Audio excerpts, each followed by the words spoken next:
नमस्कार साथियों, स्वागत है आप सभी का। तो आज की वीडियो में हिंदी व्याकरण के कुछ महत्वपूर्ण प्रश्नों के बारे में पढ़ेंगे जो परीक्षाओं में पूछे जाते हैं। तो काफ़ी महत्वपूर्ण होगी क्लास, तो आप सभी वीडियो को एंड तक जरूर देखिएगा।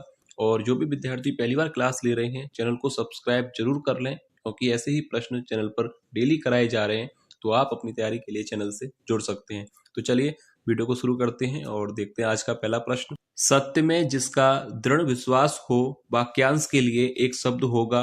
ऑप्शन ए सत्यव्रत, बी सत्यवादी, सी सत्याग्रही या ऑप्शन डी सत्यनिष्ठ। तो देखिए राइट आंसर क्या होगा कि सत्य में जिसका दृढ़ विश्वास हो वाक्यांश के लिए एक शब्द होता है। ऑप्शन डी राइट आंसर होगा सत्यनिष्ठ। ठीक है, याद रखिए, सत्य में जिसका दृढ़ विश्वास हो वाक्यांश के लिए एक शब्द होगा सत्यनिष्ठ। नेक्स्ट क्वेश्चन है, बहुव्रीहि समास में किस पद की प्रधानता है। ऑप्शन ए पूर्व, बी उत्तर, सी दोनों या ऑप्शन डी अन्य। तो राइट आंसर क्या होगा, बहुव्रीहि समास में किस पद की प्रधानता होती है। तो देखिए आपको पता होगा कि बहुव्रीहि समास क्या होता है कि जिस समास में दोनों पदों को छोड़कर किसी अन्य तीसरे पद की प्रधानता हो, वहां पर बहुव्रीहि समास होता है। तो बहुव्रीहि समास में ना तो पूर्व पद की प्रधानता होती है और ना ही उत्तर पद की, किसी अन्य तीसरे पद की प्रधानता हो, वहां बहुव्रीहि समास होता है। तो ऑप्शन डी राइट आंसर हो जाएगा। नेक्स्ट क्वेश्चन है, धेनु का पर्यायवाची शब्द है। ऑप्शन ए तनुजा, बी गिरजा, सी गाय या ऑप्शन डी शैलजा। तो देखिए धेनु का पर्यायवाची शब्द क्या है। तो देखिए राइट आंसर होगा, सरल प्रश्न है, ऑप्शन सी। धेनु किसका पर्यायवाची शब्द होता है, गाय का। तो ऑप्शन सी राइट आंसर हो जाएगा। नेक्स्ट क्वेश्चन है, नवरात्रियों का समूह में समास है। ऑप्शन ए द्विगु समास, बी द्वंद्व समास, सी कर्मधारय समास या डी तत्पुरुष समास। तो देखिए राइट आंसर क्या होगा, नवरात्रियों का समूह यानी नवरात्र। आपसे पूछा गया है कि नवरात्र में कौन सा समास है, तो सही उत्तर हो जाएगा ऑप्शन ए। यहाँ पर सही होगा द्विगु समास। द्विगु समास क्यों होगा, क्योंकि पूर्व पद संख्यावाची है, और जहां पर पूर्व पद संख्यावाची होता है वहां पर होता है द्विगु समास। तो नवरात्र में कौन सा समास होगा, द्विगु समास। नेक्स्ट क्वेश्चन है, बल शब्द का कौन सा अर्थ सही नहीं है। ए शक्ति, बी सेना, सी आकर्षण या डी बलराम। तो देखिए बल शब्द का कौन सा अर्थ यहाँ पर सही नहीं है। तो देखिए बल शब्द का अर्थ शक्ति, सेना और बलराम, ये तीनों ही होते हैं। तो ऑप्शन सी हो जाएगा आकर्षण। बल शब्द का कौन सा अर्थ सही नहीं है, तो आकर्षण यहाँ पर राइट आंसर होगा कि बल का अर्थ नहीं है। शक्ति, सेना और बलराम, ये तीनों ही बल शब्द के अनेकार्थक शब्द हैं। तो ऑप्शन सी राइट आंसर होगा। नेक्स्ट क्वेश्चन है, जो पहले कभी ना हुआ हो एक शब्द होगा। ऑप्शन ए भूतपूर्व कहा जाएगा या अपूर्व कहा जाएगा या ऑप्शन सी अभूतपूर्व कहा जाएगा या ऑप्शन डी भविष्य पूर्व। तो देखिए जो पहले कभी ना हुआ हो वाक्यांश के लिए एक शब्द क्या होता है। तो राइट आंसर याद रखना है आपको, ऑप्शन सी अभूतपूर्व। जो पहले कभी ना हुआ हो वाक्यांश के लिए एक शब्द होगा अभूतपूर्व। नेक्स्ट क्वेश्चन है, प्रत्येक चरण में दो तगड़, एक जगड़ और अंत में दो गुरु सहित कुल 11 वर्ण होते हैं, छंद कहलाता है। देखिए परीक्षा के लिए काफी शानदार प्रश्न है, हो सकता है आपसे पूछा जाए कि प्रत्येक चरण में दो तगड़, एक जगड़ और अंत में दो गुरु सहित कुल 11 वर्ण किस छंद में होते हैं।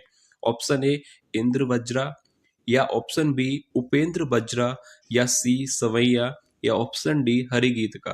तो राइट आंसर क्या होगा, तो देखिए यहाँ पर साफ साफ दिया गया है कि दो तगड़ होनी चाहिए, एक जगड़ और अंत में दो गुरु सहित कुल 11 वर्ण किस छंद में होते हैं।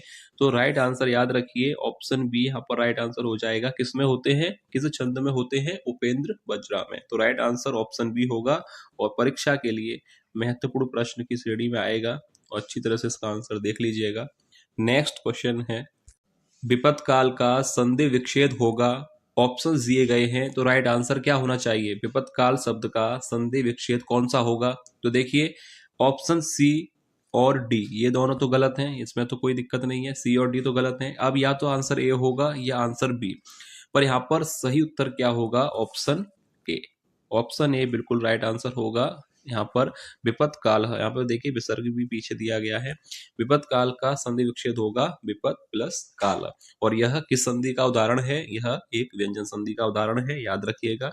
नेक्स्ट क्वेश्चन है, जहां उपमेय में उपमान का भेद रहित आरोप हो वहां अलंकार कौन सा होता है? ऑप्शन ए उपमा अलंकार, बी श्लेष अलंकार, सी रूपक अलंकार या डी उत्प्रेक्षा अलंकार। तो देखिए राइट आंसर क्या होगा? जहां उपमेय में उपमान का भेद रहित आरोप हो वहां पर कौन सा अलंकार होता है? रूपक अलंकार। याद रखिएगा, यह परिभाषा पूछी जाए तो जहां उपमेय में उपमान का भेद रहित आरोप हो वहां पर अलंकार होगा रूपक अलंकार। ऑप्शन सी राइट आंसर हो जाएगा। नेक्स्ट क्वेश्चन है, स्तब्ध शब्द के लिए विलोम शब्द है। ऑप्शन ए अनिस्तब्ध, बी अस्तब्ध या ऑप्शन सी प्रारब्ध या ऑप्शन डी लब्ध। तो देखिए राइट आंसर क्या होगा? स्तब्ध का विलोम शब्द क्या होगा? तो देखिए ऑप्शन बी राइट हो जाएगा अस्तब्ध। स्तब्ध का विलोम होगा अस्तब्ध, ना कि अनिस्तब्ध। ऑप्शन ए गलत है, सी और डी भी गलत है। तो स्तब्ध का विलोम शब्द होगा अस्तब्ध। नेक्स्ट क्वेश्चन है, दाहिना का तत्सम शब्द क्या होगा? ऑप्शन ए दाहिना ही रहेगा या बी दायां, सी दक्षिण या ऑप्शन डी दाहिंदा।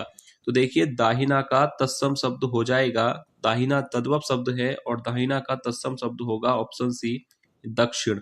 दक्षिण राइट आंसर होगा, दक्षिण दाहिना का तत्सम शब्द होगा। ठीक है, दाहिना ही रहेगा गलत है और दाहिंदा और दायां ये भी गलत है। तो ऑप्शन सी दक्षिण, याद रखिए। नेक्स्ट क्वेश्चन है, सिंधु सुता किसका पर्यायवाची शब्द है? Option A Saraswati, B Yamuna, C Ganga या ऑप्शन डी लक्ष्मी। तो देखिए राइट आंसर क्या होगा? सिंधु सुता किसका पर्यायवाची शब्द है? तो राइट आंसर आपको याद रखना है ऑप्शन डी लक्ष्मी जी का। ऑप्शन डी राइट आंसर हो जाएगा, सिंधु सुता किसका पर्यायवाची होगा? लक्ष्मी का। नेक्स्ट क्वेश्चन है, निम्न में कौन सा वाक्यांश त्रुटिपूर्ण है? ऑप्शन ए भारतवर्ष के पर्वतीय क्षेत्र की, बी सुंदरता सारे विश्व में, सी सबसे सर्वोत्तम है या ऑप्शन डी कोई त्रुटि नहीं। तो देखिए किस वाक्यांश में त्रुटि है? तो ऑप्शन ए भारतवर्ष के पर्वतीय क्षेत्र की, तो यहां पर तो कोई गलती नहीं है, तो ऑप्शन ए तो सही है। बी सुंदरता सारे विश्व में, सी सबसे सर्वोत्तम है।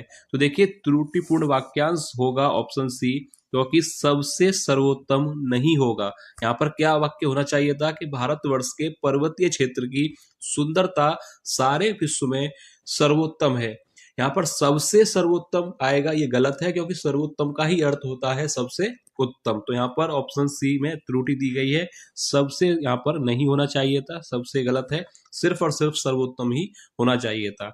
नेक्स्ट क्वेश्चन है, अयश और अयस शब्द युग्म का अर्थ है। ऑप्शन ए बदनामी और बुराई, बी कीर्ति और प्रसिद्धि, सी बदनामी और लोहा या ऑप्शन डी लोहा और इस्पात। तो राइट आंसर क्या होगा? अयश अयस शब्द युग्म का अर्थ हो जाएगा। तो देखिए अयश का अर्थ होता है अपकीर्ति यानी यश का अभाव। तो यहाँ पर ऑप्शन सी होगा बदनामी, और एक अयस का अर्थ होता है लोहा। तो बदनामी और लोहा बिल्कुल राइट आंसर हो जाएगा। अयश यानी बदनामी और अयस यानी लोहा।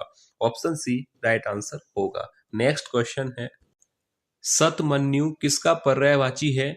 Option A Vishnu, B Indra, C नाग या ऑप्शन डी ब्रह्मा। तो देखिए सतमन्यु किसे कहा जाता है, यानी सतमन्यु किसका पर्यायवाची होगा?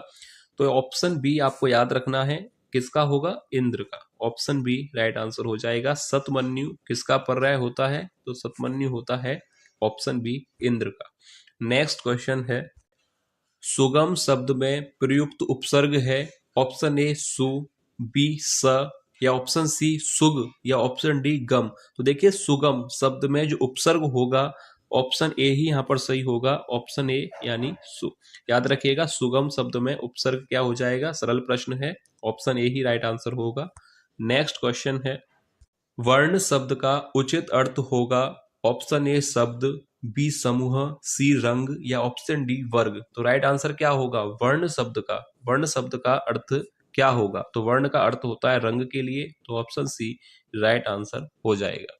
नेक्स्ट क्वेश्चन है, जहां उपमान के अभाव में उपमेय को ही उपमान मान लिया जाता है वहां पर अलंकार होता है। ऑप्शन ए उपमा, बी रूपक, सी संदेह या ऑप्शन डी अनन्वय। तो राइट आंसर क्या होगा? तो देखिए ये वीडियो का लास्ट प्रश्न है, जो कि एक टेस्ट प्रश्न है और हर वीडियो में एक प्रश्न दिया जाता है आप लोगों के लिए। तो आप लोग कमेंट करके बताइएगा कि इस प्रश्न का सही उत्तर क्या होगा, कि जहां पर उपमेय उपमान के अभाव में उपमेय को ही उपमान मान लिया जाए अलंकार होगा। तो जो भी राइट आंसर हो आप लोग कमेंट करके बताइएगा, यह प्रश्न आप लोगों के लिए।